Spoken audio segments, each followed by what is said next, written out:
What's good? I remember years ago, the year that my son was born, or the year after, probably around 2007 or 2008, it was Labor Day. And I remember looking at the newspaper. And on the newspaper it said 70-something% of people don't like their jobs or something. I can't remember the exact number, but it's something I like to keep up with. And I have not even looked it up today. Today is Labor Day. And but I remember having that day off, and we went to Starbucks and looking at the newspaper, 70% of people don't like their jobs. I was like, whoa. I was like, because even back then I did not like working for other people. I was uneducated. Even then, still did not know about how the world worked, like about starting your own business and becoming free, right? And it's all right in front of your face, but yet it's hidden right in plain sight that everything that you've been taught is wrong. Now, the last time I looked it up, because they do studies, polls, whatever you call it, and they ask people, do you like your job, right? And so people respond. And the last time I looked it up, sometime last year probably, but I keep up with it again, it said that about 17% people actually enjoyed their job, right? And don't hang me on the exact percentages, okay? Just, that doesn't matter. It's the general idea, right? So I remember it was like 80% of people do not like where they work. 80%. That's enormous. So the majority of people that are off today, they don't even like where they work. They're getting this sense of relief in knowing that today they get a little break. A small, tiny fractile of a break. And then you got to consider the people that are in the service industry. Retail, restaurants, hotels. They still have to work.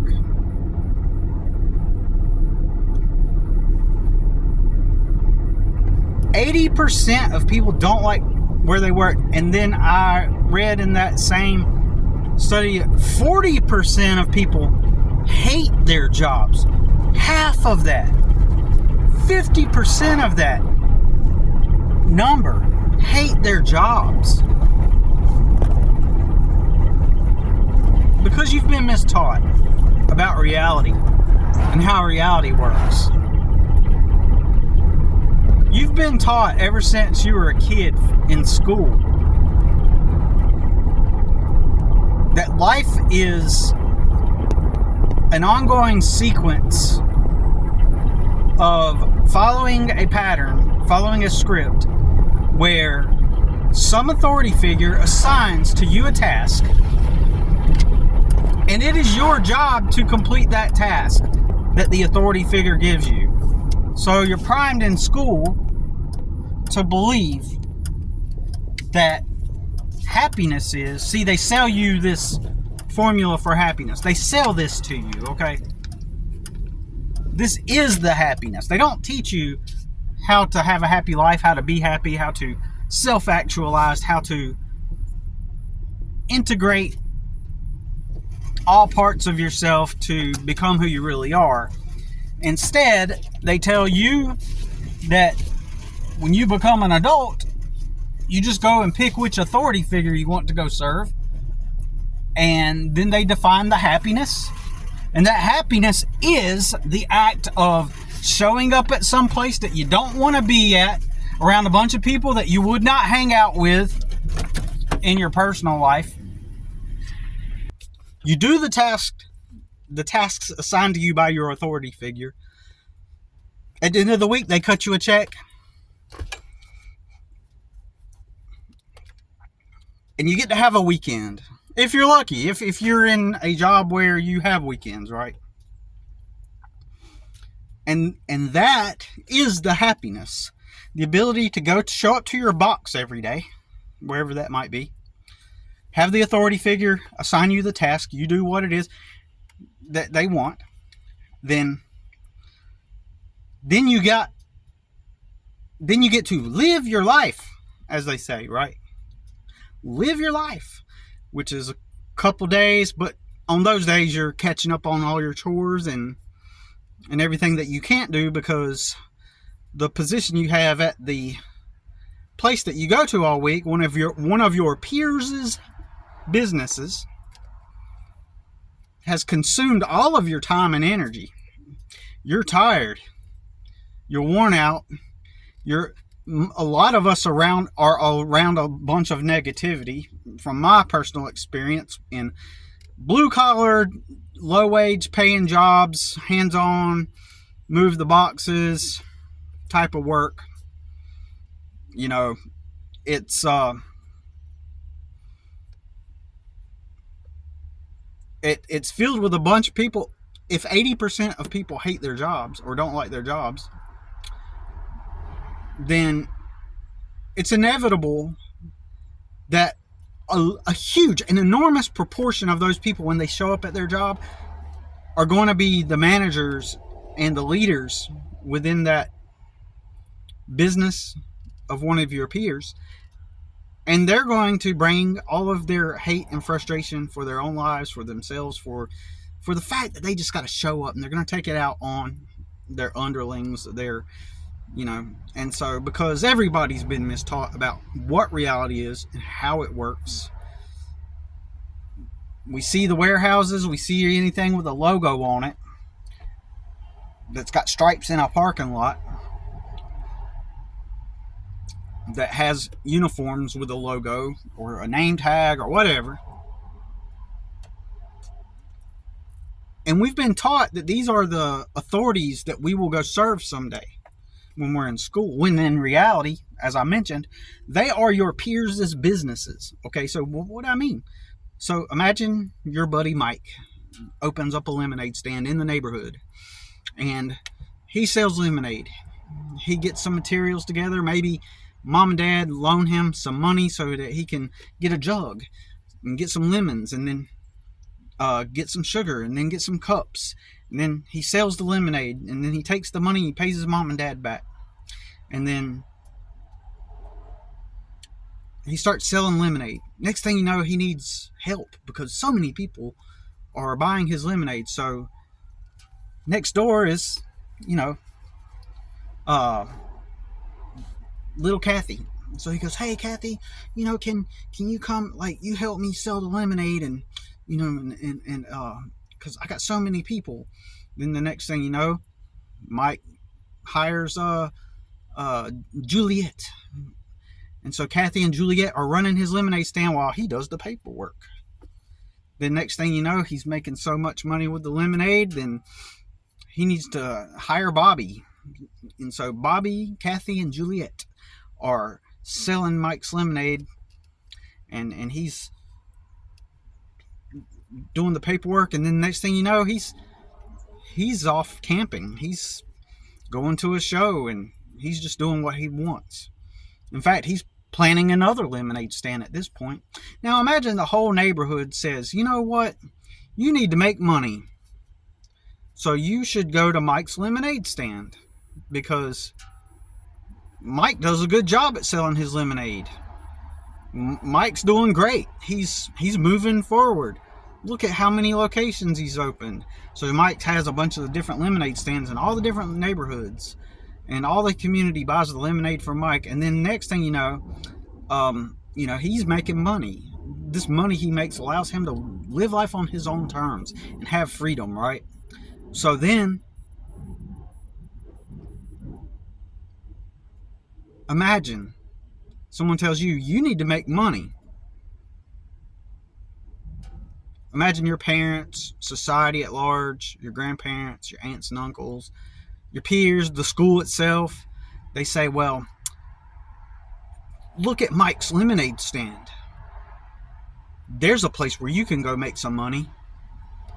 And you're a horrible person if you don't go apply to go and ask Mike if you can help him build his lemonade stand.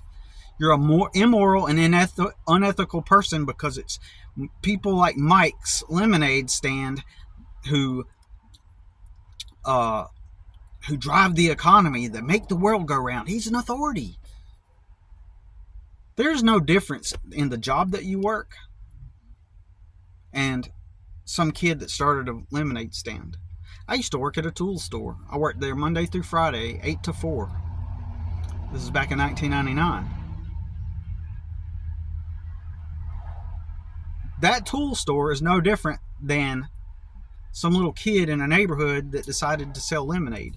That store just was somebody that decided to sell tools. Wherever you work at, stop thinking of it as a corporation or an authority. Quit using those words to unbrainwash yourself, right? And start viewing any place that you work at as one of your peers' businesses. It's no different than a lemonade stand. You're just helping him to build. So if you work at a tool store, you're just, go look up who the CEO is, and then go look up who founded the company actually. Go look up who started the company and who owns it. And say, let's say that Rick started that tool store, or whatever store that you, or place you work at, restaurant, even if it's fast food, Chick-fil-A, you say, I'm working for the guy that started Chick-fil-A named Kathy Truitt. And so I'm working for Kathy Truitt's chicken sandwich business. That's the way you word it, because that's actually what you are really doing. All these logos and the label of corporate that are placed on these things are all illusions. They're all illusions. And what they really are simply just men's businesses that they started. So when you go to school, they're prepping you to go get a position with one of the authorities that has the jobs, when in reality, those aren't authorities. Those are just simply merely your peers' businesses. And when you get a good job, even if they offer 401k and benefits, they are merely and only just your peers' businesses. So you have to ask yourself, do I want to be an indentured servant to one of my peers? Just because Mike started his lemonade stand, does that mean that I'm a morally corrupt person because I don't want to put on a logo for Mike's lemonade stand and go serve him at his lemonade stand? So they'll try to shame you, and they'll say, oh, well, it's responsibility to go work at your job. It's your job. It's your place in society that makes you a contributing member to society. Imagine people were guilting you and telling you that you're an immoral person, you're a bad person if you don't want to go contribute to Mike's lemonade stand. Well, that's exactly what they're doing when they're telling you that you're an immoral and bad non-contributor if you don't want to go work for one of the companies. All a company is a business that's owned by one of your peers. No different than little Mike's lemonade stand. Let's say Mike turns 18, right? And then he gets, he finds a location, a building with a kitchen in it, and he makes lemonade there, and he gets approved by the health inspector, and he starts selling his lemonade out of this store that he's rented out. And then he makes everybody wear logos, t-shirts with logos, and everybody's all uniform and dressed the same, and they got name tags on.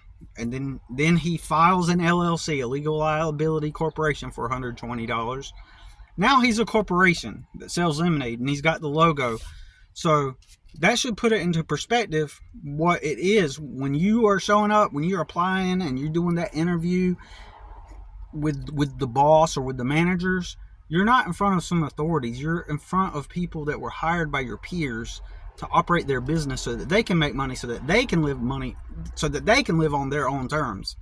You're just there to help them build their dream and live on their own terms. So I hope that this has enlightened you if you did not realize this reality before. I hope this Labor Day will rewire your perception on reality. Everything's fake. These aren't authorities, right? These are just businesses owned by your peers. And what happens eventually, they get enough money and they get enough revenue to where they can then have the ability to offer you 401k and health insurance and all that. Do you think that the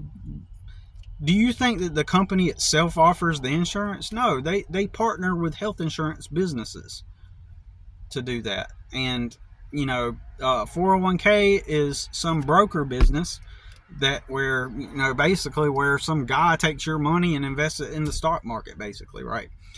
Without going into all and everything and how all that works, it's not necessary. The main point is you got to realize that just think about the stigma behind the idea of up and quit your job because you've been taught, it's my moral and ethical role within the society, that if that authority figure gives me that role, then that makes me an adequate person and I fit in.